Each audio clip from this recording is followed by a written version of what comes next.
महादेव सवितर्दुरितानि परासु यद्भद्रं तन्नयासु। ॐ भद्रं कर्णेभिः शृणुयाम देवा भद्रं पश्येमाक्षिभिर्यजत्रा स्थिरैरङ्गैस्तुष्टुवांसस्तनुर्भिर्विषेम देवहितं यदायुः। वेद प्रेमियों सुधी श्रोताओं, संप्रथम सब ऋग्वेद के दूसरे मंडल के 18वें सूक्त की व्याख्या में प्रवेश करने जा रहे हैं। यह सूक्त 9 मंत्रों वाला है। सभी मंत्र त्रिशुप नामक छंद में निबद्ध हैं। दृष्टा ऋषि हैं ग्रीष्मध्य और देवता हैं इंद्र। संबंधित मंत्र का शीर्षक है यज्ञ का रथ रूपक। अब संबंधित मंत्र का सर्वप्रथम सस्वर पाठ हो जाए। प्रातरथो नमो ओजोऽधिसस्निश्चतुर्युगस्त्रिकशः सप्तरश्मिः दशारित्रो मनुष्यस्वर्षाः स इष्टिभिर्मतिभिरं ह्योऽभूत्।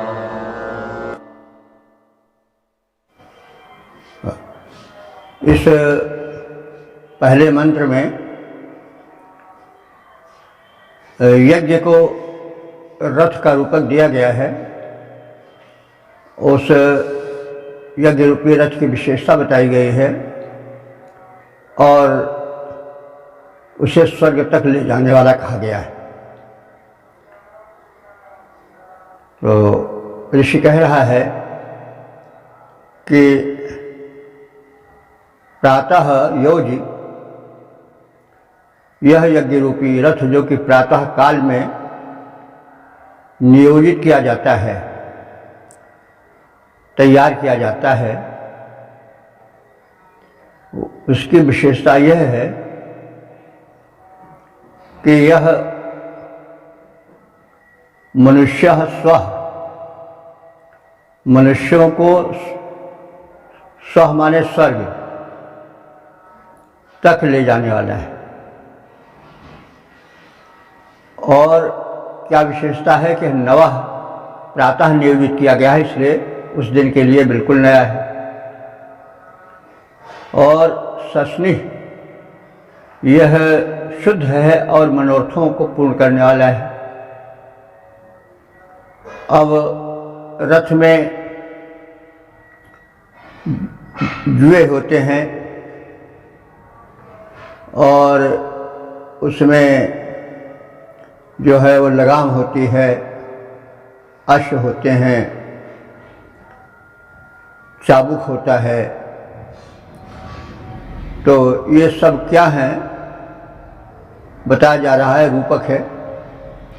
तो इस रथ में चतुर्युगा, 4 जुए हैं। जुए माने वो भाग जो कि अश्व के कंधे पर रखा जाता है, उसको जुआ कहते हैं। तो उसी का शुद्ध रूप है युग। तो उसमें 4 युग हैं, 4 जुए हैं।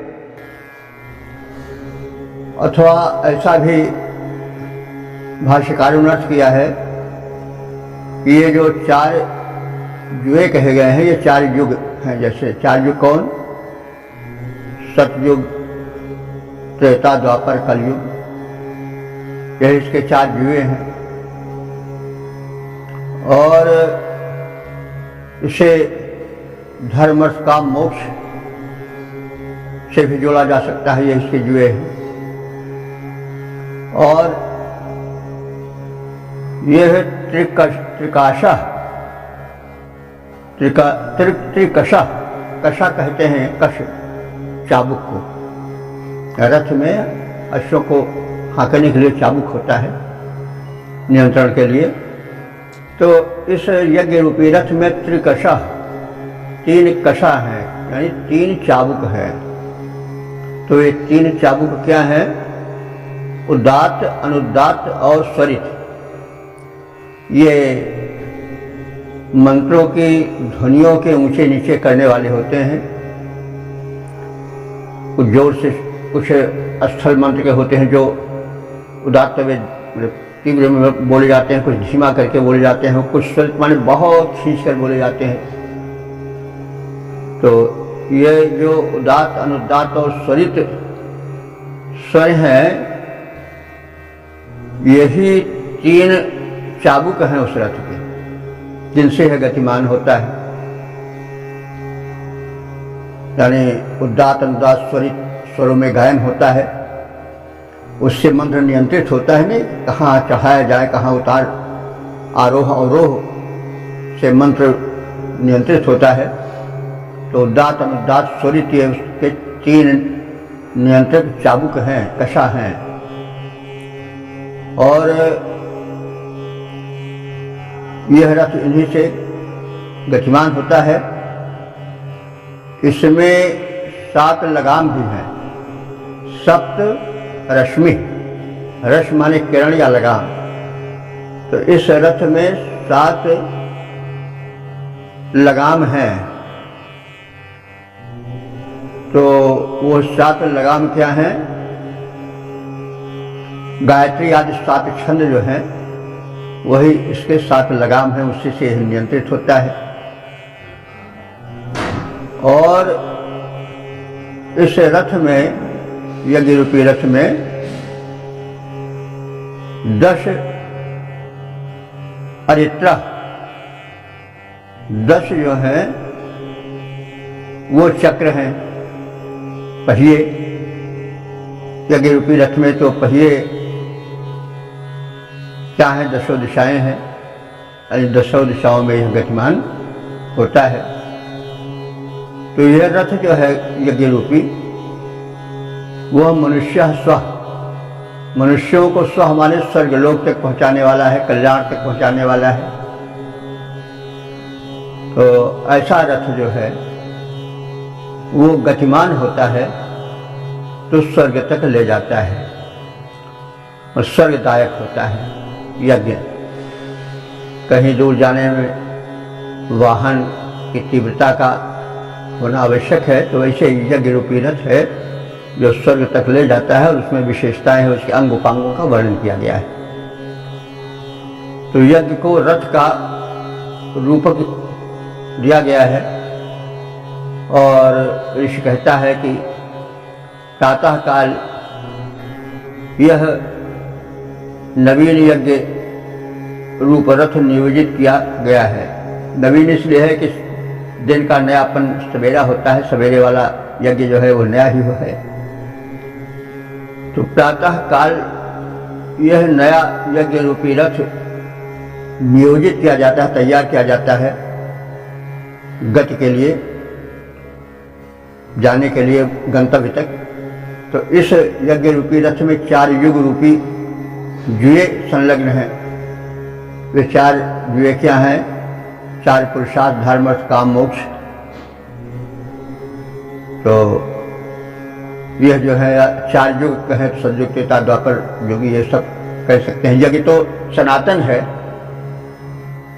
पहले कई बार कहा जा चुका है। यज्ञ की क्रिया रुकी नहीं है, जब से सृष्टि बनी तब से यज्ञ चल रहा है। सूर्य भी यज्ञ कर रहे हैं, किरण, यानी सब जितने काम जो है वो पुण्य कार्य हैं वो प्रकृति में हो रहे हैं। पवन का प्रवाह निरंतर चल रहा है, 1 सेकंड के लिए भी नहीं रुकता है। सूर्य का प्रकाश निरंतर फैलता रहता है, भले कहीं नहीं दिखाई पड़े, लेकिन सूर्य तो रहता ही है। इसी तरह से जल है, जो कुछ है, देवता, वे सब यज्ञ कर रहे हैं। सब जनहित में, प्राणहित में संलग्न है। और यही जो है यज्ञ है, परोपकार में, परहित में, लोक कल्याण में जो कार्य होता है वो यज्ञ है। तो सर्वत्र यज्ञ ही हो रहा है।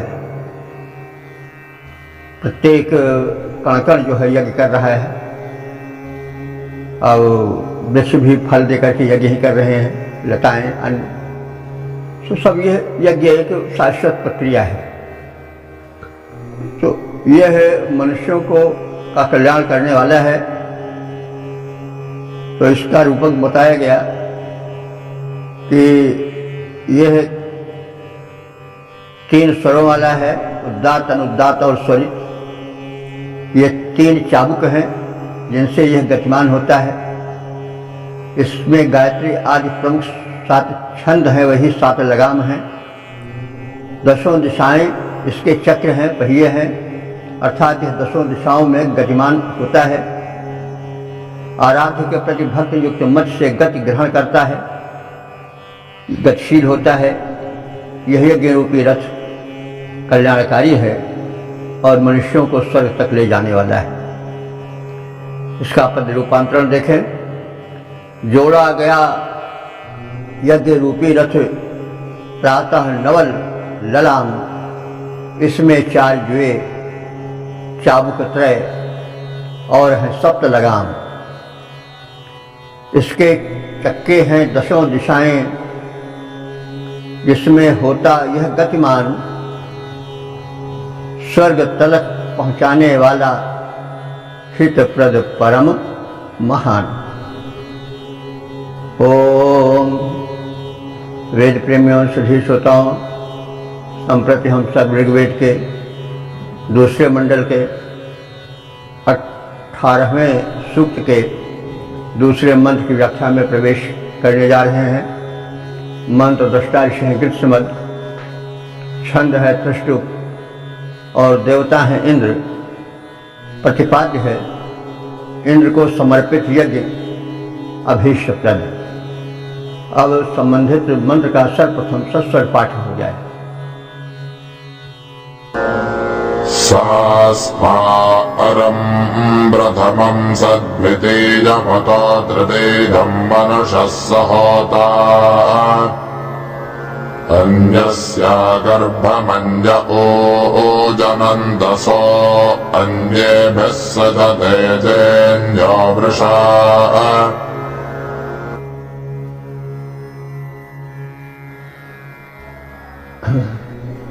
यह जो दूसरा मंत्र है,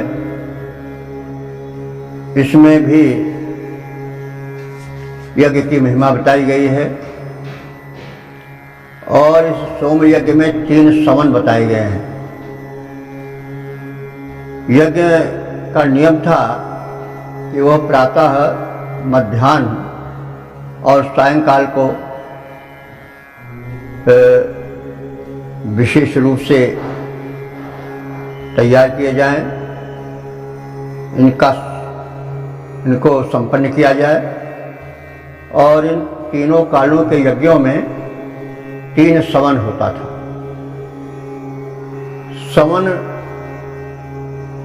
को समझ लेना चाहिए। यज्ञ में सोमलता के रस को 3 बार निचोड़ा जाता था, प्रातः, मध्याह्न और सायंकाल।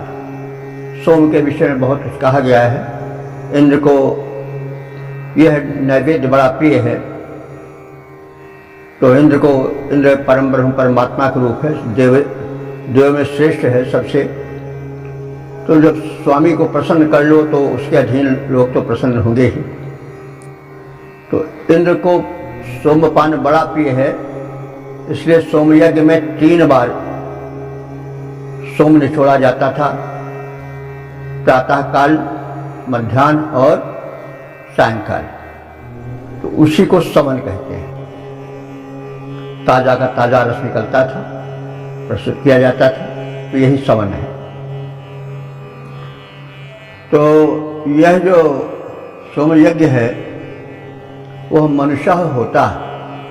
मनुष्य माने मनुष्यों का, यज्ञ कर्ताओं यजमानों का होता है, यानी उनको दिव्यता तक पहुंचाने वाला है, उनको इंद्र से मिलाने वाला है, परमात्मा से मिलाने वाला है। तो इसलिए असमय इस इंद्र के लिए प्रथमम, द्वितीयम, तृतीयम, पहले, दूसरे और तीसरे सवन काल में तुम इस सवन प्रक्रिया को आरंभ माने गतिशील करते रहो। अन्य यहाँ अन्य जो है पुरोधा, ऋत्विज, और अन्य यज्ञ संपादक और जो यजमान हैं, यज्ञ का आयोजन करने वाले हैं, वे सर्व परस्परम गर्भम जनंत, परस्पर गर्भ धारण करें, अर्थात परस्पर सुख समृद्धि का लाभ प्राप्त करें। गर्भ धारण करने का मतलब हुआ कि गर्भ जैसे होता है उसके बाद फिर उत्पत्ति होती है, तो गर्भ धारण करने का मतलब हुआ कि उत्पत्ति हो। तो जो पुरोधा होते हैं, ऋत्विज होते हैं, यज्ञ के संचालक होते हैं, संपादन करने वाले होते हैं वे, और जो यजमान है, ये सब लाभ पाते हैं यज्ञ का। तो वही लाभ पाना ही गर्भ धारण करना है। तो इस प्रकार से यज्ञ के आयोजन से, त्रिकालिक सोम सवन से, याज्ञिक प्रक्रिया से जो लाभ होता है, उससे यजमान जो यज्ञ का आयोजन किए है, वो जो यज्ञ के संपादक ऋत्विज आदि हैं, वे सब जो उद्गाता माने गायन करने वाले हैं, जितने लोग यज्ञ के संपादक हैं, इसमें भाग लेने वाले हैं, वे सब के सब सुख और समृद्धि का गर्भ धारण करते हैं। यानी सुख और समृद्धि की उत्पत्ति होती है और सभी सुख और समृद्धि को प्राप्त करते हैं और परस्पर फलवान बनते हैं, सिद्धि और समृद्धि प्राप्त करते हैं। सहजन्य, वह जयशील, विजेता, वृषा माने बलवान, इंद्र माने इंद्र के साथ ही साथ यह जो सोम यज्ञ का सवन कार्यक्रम और संपादन है, इससे अन्य भी सचते, अन्य देवताओं से भी साक्षात्कार होता है। यज्ञ से, यज्ञ में इंद्र जो प्रमुख है, उसका तो साक्षात्कार अथवा उसकी कृपा तो मिलती ही है, साथ ही साथ अन्य जो दिव्य शक्तियां हैं, उनके भी अनुकंपा की उपलब्धि होती है। तो यह यज्ञ प्रथम, द्वितीय, तृतीय सवन में इंद्रदेव के प्रति समर्पित होता है और मानवों के लिए शुभ फल ले आता है। दूसरे ऋत्विज और अन्य यज्ञ के जो संपादक हैं अथवा यजमान हैं, यज्ञ से जुड़े हुए हैं, वे भी भावपूर्ण स्तुतियों के द्वारा गर्भ धारण करते हैं सुख और समृद्धि रूप में। यानी उनको सुख समृद्धियाँ मिलती हैं, वो सुख समृद्धि का प्रसव होता है, अर्थात उसका प्रकटीकरण होता है और उससे लाभान्वित होते हैं।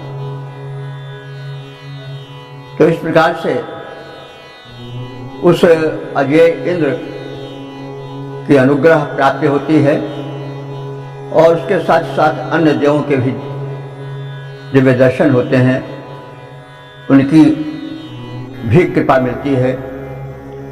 यज्ञ करने वाले उनके भी कृपा पात्र बनते हैं। पद रूपांतरण है, तीनों कालों का सवन समर्पित इंद्रदेव को हो जाता, तीनों कालों का सवन समर्पित इंद्रदेव को हो जाता, यह यज्ञ मानवों के हित में उनके अभीष्ट फल ले आता। ऋत्विक भी स्तुतियाँ प्रकटा निज मनोवांछित पाते हैं।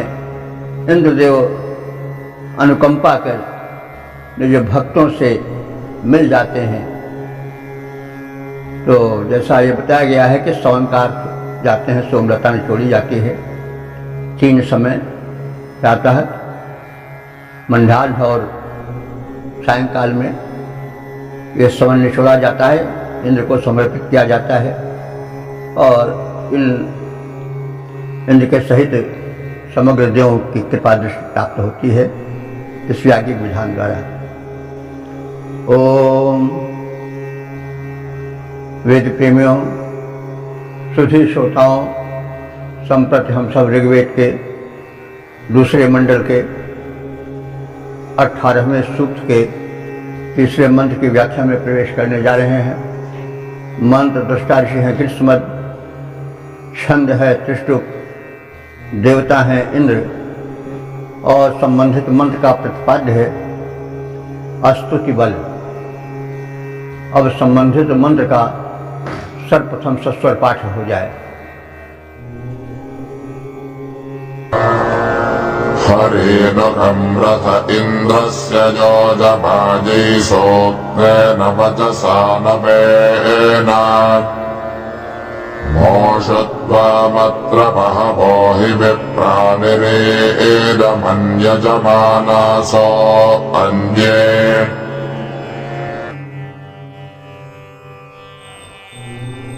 इस तीसरे मंत्र में प्रेम का आकर्षण, उसके द्वारा आराध्य को आने के लिए बाध्य हो जाना, पुकारने वाले की पुकार को सुनने के लिए तत्पर हो जाना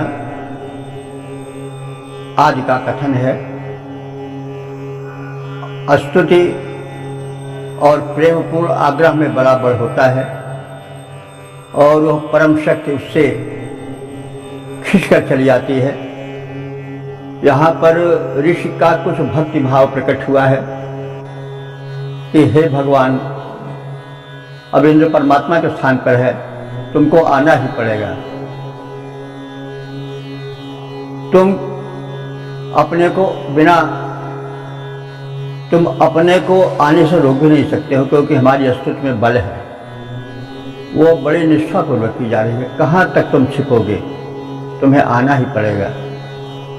तो यह भाव जब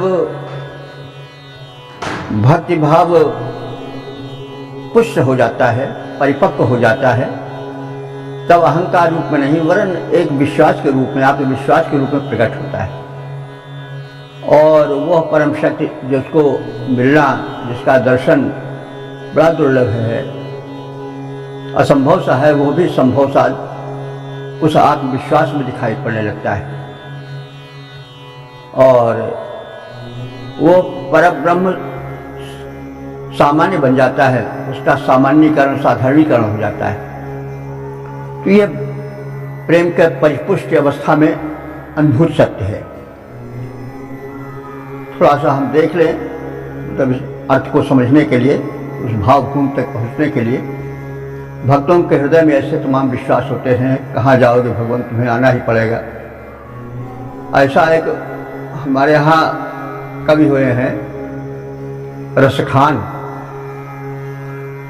और रसखान तो बड़े ऊंचे थे भाई, अब थे भले ही वो मुसलमान, लेकिन कृष्ण के बड़े पक्के भक्त थे। और उनकी भक्ति प्रेमा भक्ति थी। और कृष्ण को वे अपने निकट देखते थे। और जो भक्त हैं उनके वश में होकर के वो किस प्रकार से अपने को उनमें मिला लेते हैं, इसके अनेक स्थान पर कथन है। लेकिन एक सवैया छंद हम देख लें उनका कि वे जो परमात्मा है, अलग अलग नाम उसके दिए जाते हैं। वेद में हमने बहुत पहले कहा कि उसको इंद्र कहा गया है, उस परम शक्ति को। कहीं पर राम, कहीं पर कृष्ण कहा गया। तो रसखान ने उनको कृष्ण रूप में देखा। बात वही है, भाव वही है। अब वो समय के हिसाब से परिवर्तन होता रहता है, तो प्रकृति का नियम है। तो शेष महेश सुरेश गणेश दिनेश हुजाहि निरंतर गावें। शेष महेश सुरेश गणेश दिनेश हुजाहि निरंतर गावें। जाहि अनादि अनंत अखंड अछेद अभेद सुभेद बतावें। नारद ते सुख व्यास रटें पचिहारें तऊ पुनि पार न पावें। और ताहि अहीर की छोहरिया छछिया भरी छाछ पर नाचे नचावें। ताही अहीर की छो हरिया छछिया भरी छाछ पर नाचे नचावे। तो वही बात है, प्रेम भक्ति में और उसके आकर्षण से आकर्षित होकर के आराध्य जो है वो बड़े सामान्य भाव भूमि पर आ जाता है, प्रेम में बड़ा बल होता है। तो कुछ यही उद्गार है, क्योंकि उद्गार तो सामान्य है, चाहे जो जुग रहा हो, मन स्थिति तो वही रहती है। तो प्रेम में डूबने पर यही होता है। तो वही कुछ ऐसे ही भाव इस मंत्र में भी देखे जा सकते हैं। ऋषि कह रहा है, तो वह भक्त कह रहा है कि अस्माकम अस्तुति बलेन, हम सबके अस्तुति के बल से आकर्षित इंद्र जो है वह रथ में कम माने सुखपूर्वक सरलता से आने के लिए तत्पर हो जाता है। नवीन उक्थेन, नवीन प्रार्थना के उक्तों द्वारा, मंत्रों द्वारा, स्तोत्रों द्वारा, वचसा स्तुति वचनों से प्रभावित होकर के उसके माध्यम से हरि नु माने निश्चय ही वो अपने हरि माने दोनों घोड़ों को रथ में जोतता है कि शीघ्र चलना है। और योजम माने उसने जोड़ भी दिया है, नाथ दिया है उसने। हे इंद्र, अत्र यहाँ इस यज्ञ में अन्य बहवा विप्राह, अन्य बहुत से विप्र माने श्रेष्ठ ज्ञानी प्रेमी जो है वो ऋत्विज हैं, वे दूसरे बहुत से हैं जो तुम्हारे भक्त हैं, तुम्हारे स्तुति करता हैं, तुम्हारी प्रतीक्षा में है, तुम्हें उनके आग्रह में आना ही पड़ेगा। और यजमान सह त्वाम मोस निरीरमन, यानी जितना हमारे यज्ञ में प्रबंधन है, प्रेम है, आग्रह है, उतना आपको अन्यत्र नहीं मिलेगा। अब यह है मतलब प्रेम में ही मुक्ति हुई, कोई अहम वाली मुक्ति नहीं है। तो इसलिए मैं कहता हूं विश्वासपूर्वक कि तुम मोसु निरीमन, तुम जो हो उतने अधिक नहीं प्रसन्न हो पाओगे जितने हमारी इस यज्ञ में प्रसन्न हो सकते हो, इसलिए हमारी यज्ञ में शीघ्र आओ। तो इंद्र के रथ में आने के लिए स्तोत्रों द्वारा उनके दोनों घोड़ों को नियोजित किया गया है।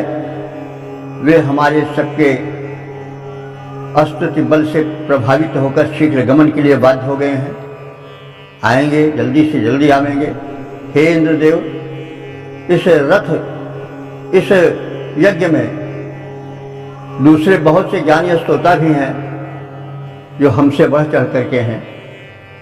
हमारे प्रेमाग्रह में इतना बल है कि तुम्हें दूसरे यजमान वो नहीं प्रदान कर सकेंगे, तुम्हें उस प्रकार से नहीं आकर्षित कर सकेंगे, ऐसा मेरा विश्वास है। मुझे अपने बल पर, मुझे अपने स्तुति बल पर, प्रेम बल पर पूरा विश्वास है। पद्य रूपांतरण देखें।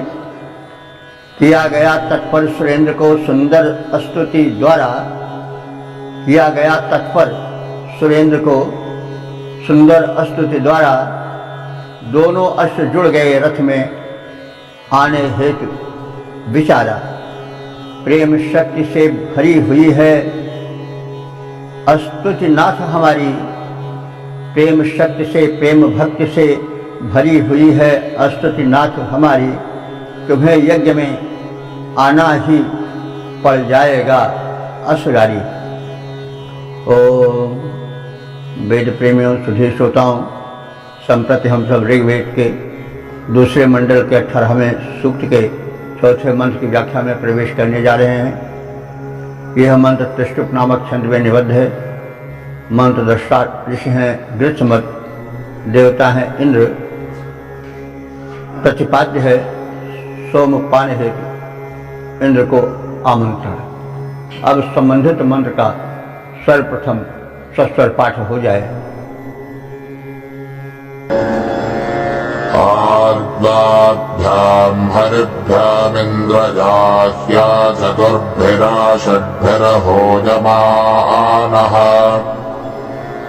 अष्टाभिर्दशभिः समपेयमजं सुतः स्वमखमामृधस्तः।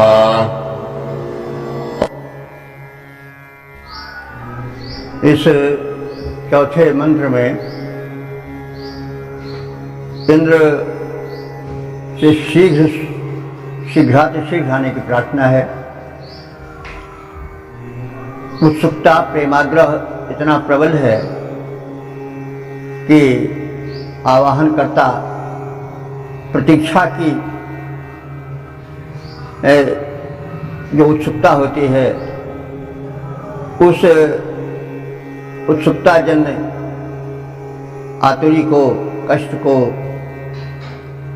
नहीं सहन कर सकता है। जैसे भाई इंतज़ार की घड़ियाँ बड़ी जल्दी मतलब बड़ी कठिन होती हैं, जल्दी कटती नहीं है।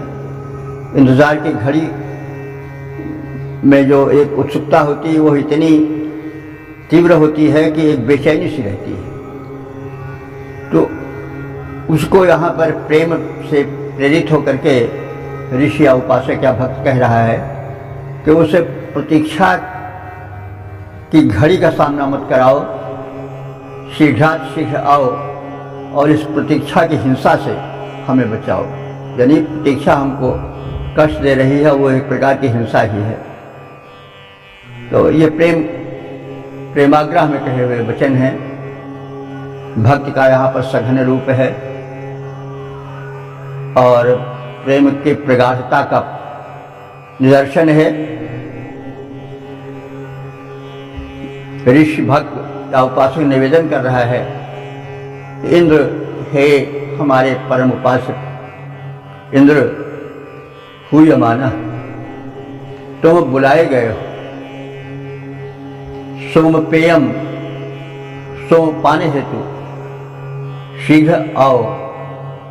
द्वाभ्याम हरिभ्याम, दोनों घोड़ों द्वारा जो हरि नाम के हैं उनको, जो शीघ्रगामी हैं उनको शीघ्र रथ में जोत करके प्रयाण कर दो और आया हमारे इस यज्ञ भूमि पर आ जाओ।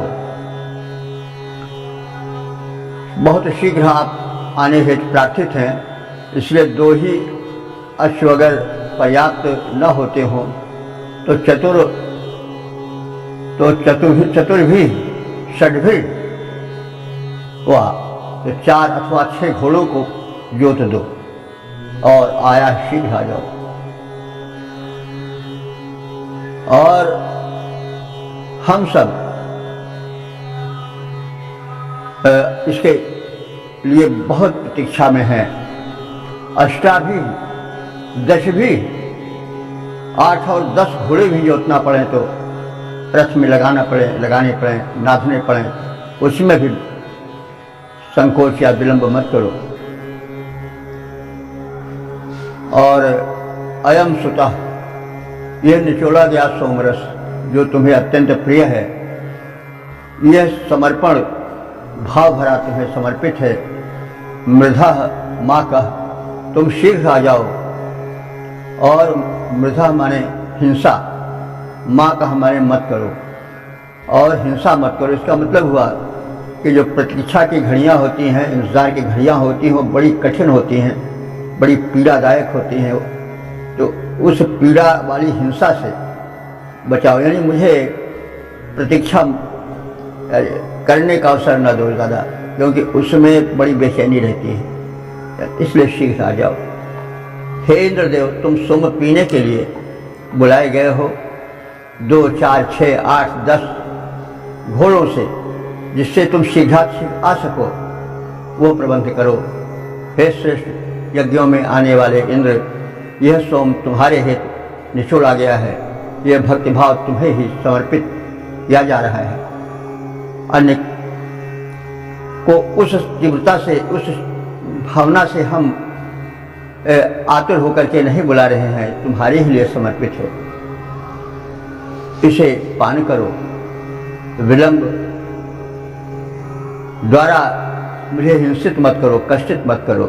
प्रतीक्षा की घड़ियों के कष्ट से हमको मुक्त किए रहो और शीघ्र आ जाओ। पद रूपांतरण है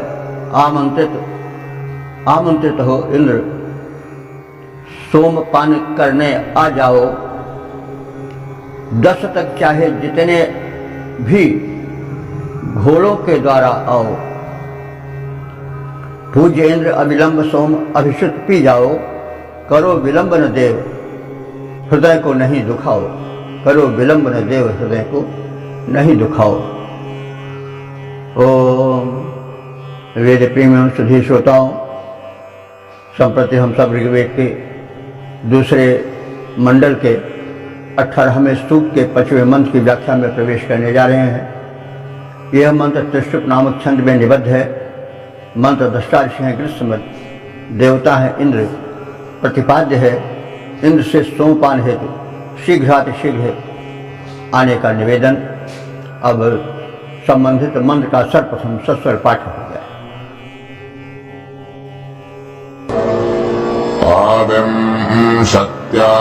त्रिंशता हरिभिर्जजानः आपञ्चाशता सुरथेभिरिन्द्रा षष्ट्या सप्तत्या सोऽभपेदम्।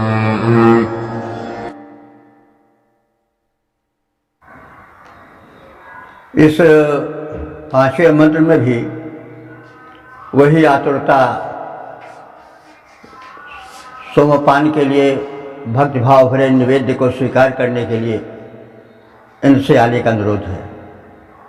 जैसा कहा गया है, प्रतीक्षा की घड़ियाँ बड़ी कठिन होती हैं, उसमें एक क्षण एक वर्ष के बराबर बीतता है। वो बेचैनी रहती है, हालांकि वह बेचैनी अनिर्वचनीय है और भक्तों को बेचैनी कष्ट देते हुए भी अच्छी लगती है। अब इसको भक्ति भाव में डूबे लोग जानते हैं।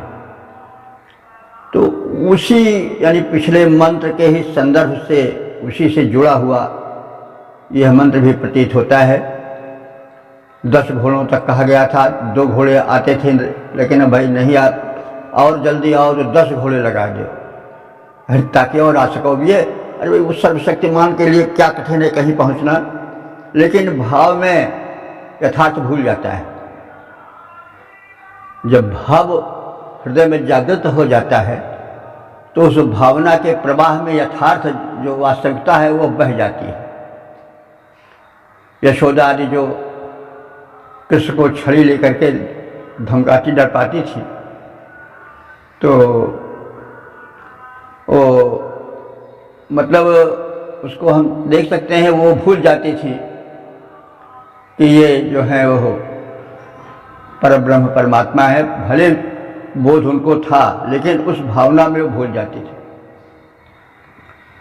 और इसका बड़ा सटीक चित्रण सूरदास ने किया है, क्योंकि ये लोग तो भाव के कवि थे और भाव प्रेमा भक्त के उपासक थे, वात्सल्य भाव के। तो वो जो परमात्मा के भक्ति भाव में डूबने की स्थिति होती है, उसको उन्होंने बड़ी चातुरी से व्यक्त किया है। तो जब कृष्ण चले गए तो यशोदा को बहुत दुख हुआ, क्योंकि वो माता थी और उनके हृदय में बड़ा कष्ट था। नंद को भी प्रेम था, तो नंद उनको भेजने के लिए मथुरा गए। तो जब खाली हाथ लौट आए तो यशोदा का बांध धैर्य का टूट गया। उनको था कि लौटा लावेंगे मथुरा दिखा करके, तो वो नंद पर बरस पड़ी कि तुम कैसे आदमी हो, फाट न गई वज्र की छाती, जब यह ओर मुड़ो तुम्हारी छाती है, तुम्हारा दिल है कि पत्थर है कि वज्र है, कि कृष्ण को छोड़कर चले आए, खाली हाथों चले आए, तुम्हारी छाती फट क्यों नहीं गई। तो उनके प्रतीक्षा का बांध टूट गया। तो नंद को वो भी भाव में भरे थे, वो उल्टे यशोदा जी पर ही टूट पड़े कि क्या कहती हो, तब तो तू मार बोई करत। अरे भूल गई तब जब उनको तो पीटती थी छड़ियों से, कहीं मिट्टी खाने के बहाने, कहीं दही मक्खन चुराने के बहाने, तो तू ही कहाँ बड़ी पुनीत है, तब तो तू मार बोई करती। तब तो उनको बार बार मारा करती थी और इससे करके ताही जो बांधो तो जब देखो तब उनको बांध देती थी, कहीं खंभे से कभी ओखली से। तो कठिन ही करे तब जो बांधो, अब वृथा का मरती, अब क्यों मरी जा रही है, तब तो तू मार बोई करती। तब तो तू जब देखो तब उनको पीटा करती थी। तो दोष तेरा है, तेरे इस कठोरता के कारण वे चले गए और फिर रुके नहीं। तो मतलब ये एक प्रेम और प्रतीक्षा की आकुलता है, यह मनोवैज्ञानिकता है। तो इस कथन को मैंने इस अभिप्राय से कहा कि प्रेम पागल होता है, वो सामान्य स्थिति से उठ करके एक विचित्र स्थिति में आ जाता है, वो अवर्णनीय है, वर्णनातीत है। तो भाव तो हृदय तो सर्वत्र एक सा ही रहता है, चाहे सतयुग का हृदय रहा हो, चाहे कलयुग का द्वापर त्रेता का रहा हो, हृदय तो एक ही रहता है। भावनाएं वैसी ही उठती हैं, प्रेम की हिलोरें वैसे ही उठती हैं, वियोग की घड़ियाँ वैसे ही कष्टकर होती हैं। तो अब यहाँ पर प्रतीक्षा की बात कही जा रही है और इसी प्रतीक्षा की पुष्टि के लिए प्रतीक्षा में जो एक व्यग्रता होती है, इंतजार की घड़ी जो कटती नहीं है, उसमें तमाम बातें ऐसी भी कह दी जाती हैं जो टू दी पॉइंट नहीं होती हैं, उसको तर्क पर कसा नहीं जा सकता है, वो भाव जगत की बात है। तो वही बात है इसमें भी कि हे इंद्र तुम शीघ्रता से आओ, विलंब मत लगाओ, और यदि तुम्हारे 2 घोड़े पर्याप्त नहीं है जल्दी आने में तो तुम 10, 20, 25, 50, 75 घोड़ों को अपने रथ में जोतो ताकि शीघ्र से शीघ्र पहुंच सको और मुझे प्रतीक्षा का जो कष्ट होता है, उद्विग्नता होती है, जो इंतज़ार की घड़ी की बेचैनी होती है, उससे बचाओ। तो वही बात कही जा रही है कि इंद्र, हे इंद्र, विषंत्या त्रिशता 20 और 30 घोड़ों द्वारा आओ, अरवांग आया है और आकर हमारे समीप खड़े हो जाओ। यदि इन 20 घोड़ों से और 30 घोड़ों से काम न बने शीघ्र आने वाला, तो 44 हरि भी, तो 40 घोड़ों को रथ में जोतो और अधिक शीघ्रता से आ जाओ। अगर इससे भी न संभव तो 5 शताह माने होता है 50, षष्ट्या 60, सप्तत्या माने 70 सुरथे सुंदर रथ पर और उस रथ में जुड़ने वाले घोड़ों से युक्त होकर के आ जाओ। और सोमपान तुम्हारी प्रतीक्षा कर रहा है, विलंब मत करो। सोम पेयमा, सोम पान को पीने के लिए आ जाओ, हमारा नैवेद्य है, हमारा सोमपान तुम्हारी प्रतीक्षा कर रहा है, शीघ्र आओ। हे इंद्रदेव, सोमपानार्थ रथ के योग्य 20, 30, 40, 50, 60, 70 घोड़ों को सुनियोजित करने में विलंब मत करो। जितना शीघ्र हो सके वो हमारे यज्ञ में आ जाओ, दर्शन दो, और जो तुम्हारी सेवा में सोमपान प्रस्तुत किया गया है, भक्तिभाव भरा जो नैवेद्य है, उसको स्वीकार करो, हमें धन्य करो, हमें अधिक नहीं तड़पाओ, शीघ्र ही शीघ्र आ जाओ। 20 अश्व से रूपांतरण 20 अश्व से लेकर 70 अश्व सुधारो, सोमपान के हेतु यज्ञ में शीघ्र पधारो। तो इस प्रकार से हमने भक्त के हृदय की आतुरी का दर्शन वेद में भी किया। भावनाएं बाद में इसी आधार पर विकसित होती रहीं और भक्तों ने भिन्न भिन्न प्रकार से अपने भाव व्यक्त किए हैं।